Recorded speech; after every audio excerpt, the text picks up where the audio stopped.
Sir, আপনাদের নাকি manager পদে একজন লোক লাগবে।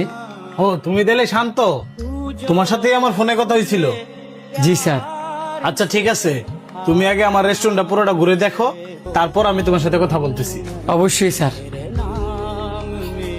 এই যে একটা অচেনা লোকের বিশ্বাস করে ম্যানেজার পদে রাখতাছস, খাইনি পরে টিয়া পয়সা লইয়া বাগে।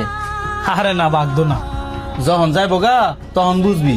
তোরে কবে থেকে কইতাছি একটা সিসি ক্যামেরা লাগাইতি, হেডও তো লাগাইতেছস না। এই যুগের মানুষরে এত বিশ্বাস করুন নাই। সব মানুষ তো আর এক না।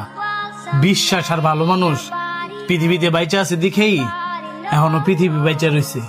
তারপরেও এই যুগের মানুষরে এত বিশ্বাস করুন নাই। তুই যে তোরা রাখতাছস, একটা পরীক্ষা করে লো।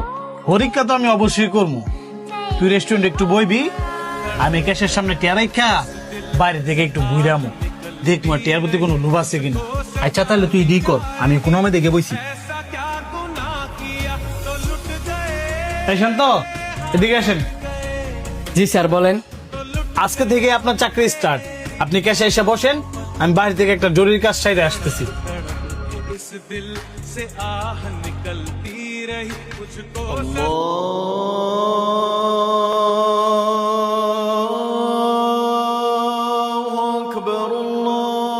এই জায়গার মধ্যে এতগুলো টিয়া।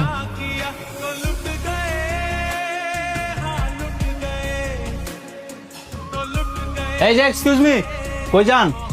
আজান দিছে তো, আমি নামাজটা বাইরে থেকে পড়ে আসি। ঠিক আছে যান। কিরে, তুই এনে বুয়া, ওই ছেলেটা কই? বারবার তো কইছি, যার মন সে আরে বিশ্বাস করিস না। তোর এই ফুলায় টেয়া লইয়া বাগছে। পৃথিবীতে সবচেয়ে বড় লোভ হচ্ছে টাকার লোভ। আর সেই সামান্য করে টাকা লোভ সামলাইতে পারলো না, কি করে খাইব? শোন, তোর এই লেগে কইছিলাম, যার এমন চেহারা বিশ্বাস করিস না। যা কলফুর প্রতি গেছে গা, তুই যদি যারা বিশ্বাস করে চাকরিতে রাখতি, তাহলে আর বড় কিছু লইয়া বাগতো। এটা লইয়া মন খারাপ করিস না। না, মন খারাপ করে আর কি হইব?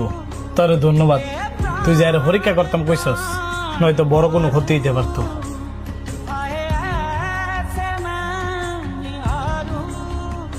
স্যার, আপনি চলে আসছেন? কি ব্যাপার, তুমি গেছিলা কই? স্যার, নামাজ পড়তে গেছিলাম। নামাজ পড়তে গেছো, বেশ ভালো কথা।